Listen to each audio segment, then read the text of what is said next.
delighted to invite Catherine up to come and respond to Falling Amongst Thieves.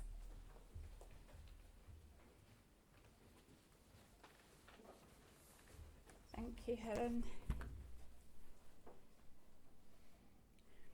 So, I first became aware of Andrew Graystone when I heard him speaking about church-related abuse in a podcast, and I remember feeling a huge sense of relief.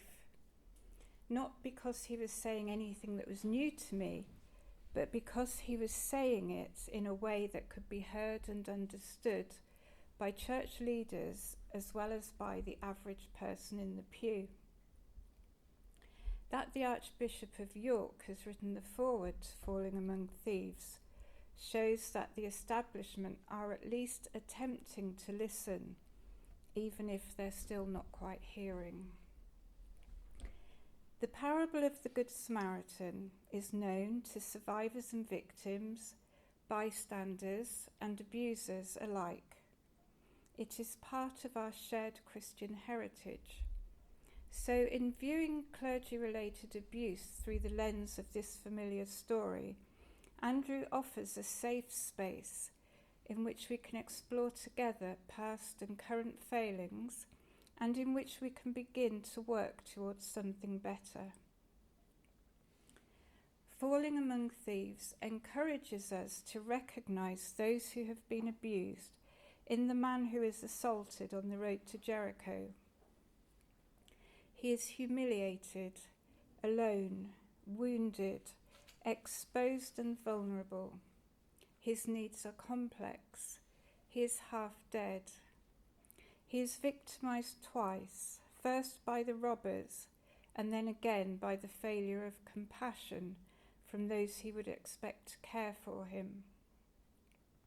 In the priest and the Levite, we see representatives of the religious community.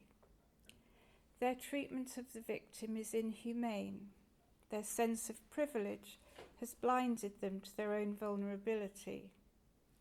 They are too busy. They are not equipped to deal with this situation or to do what needs to be done. They too are robbers.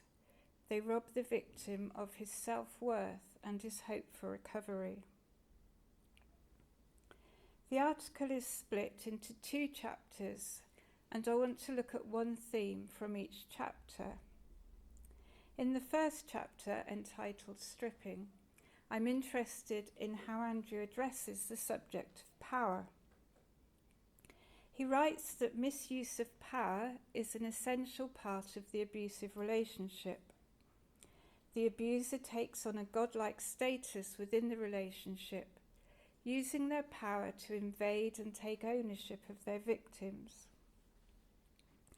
That abuse involves a misuse of power is a familiar concept which most would agree with.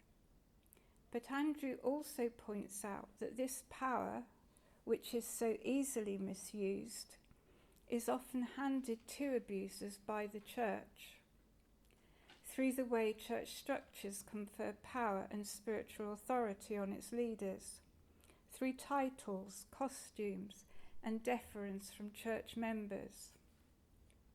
Andrew claims that this culture of deference renders the church institutionally abusive.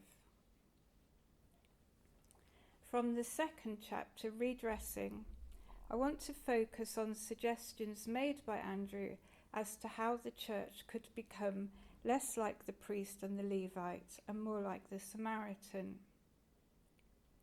He says the primary task for the church is to repair its relationship with its victims.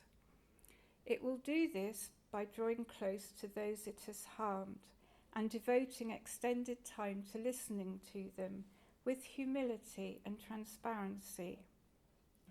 It must restore the personhood, dignity, and hope that has been stolen. To do this, it will need to practice self-examination and repentance. It must recognize its own wounds and nakedness and allow its own spiritual brokenness to direct any engagement with victims and survivors. It must pay attention to those aspects of the culture and theology of church life that lend themselves to exploitative relationships. While I agree with all of the above, they sound a lot like the sort of things the Church says it is doing or intends to do very soon, without producing any discernible change for victims and survivors. So I'm pleased that Andrew also recommends more tangible goals, which would make it easier to hold church leadership to account.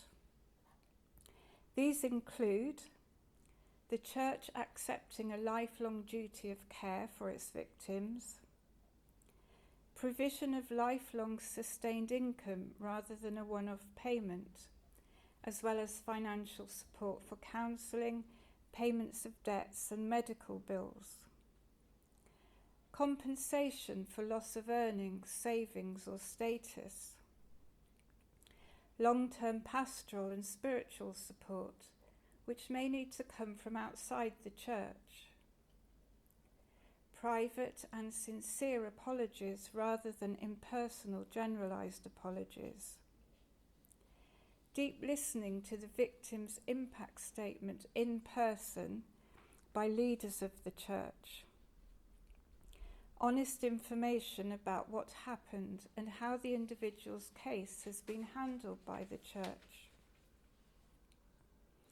As Andrew points out, taking reparations seriously will be costly, time-consuming and disturbing for the church. So what is our response to Falling Among Thieves? We too are the church. There is no character in the parable of the Good Samaritan who stands near the injured man shouting at the priest and Levite to please do something. 2 points from the article strike me as good places to start. The first is the observation that the priest and the Levite didn't fail to act because they hadn't noticed the victim or the state he was in. They did see him. They saw what had happened to him, and they made a conscious decision to cross the road. Pleading ignorance is not an option, and there is no neutral position. If we're not helping, we're harming.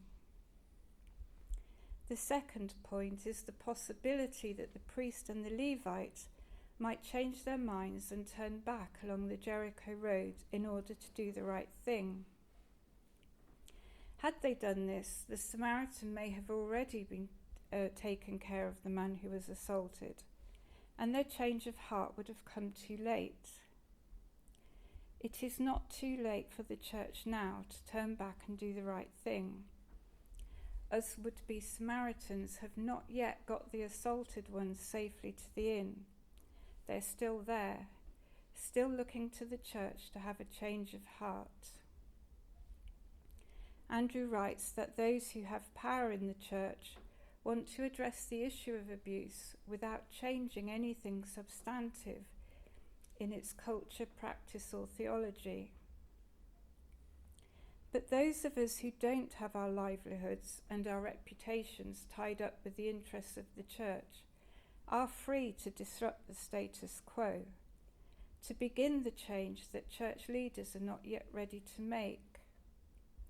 We can share our resources with survivors, either financial or in kind. We can give them our time and our attention and our voice. We can set an example, modelling the type of care victims want and deserve.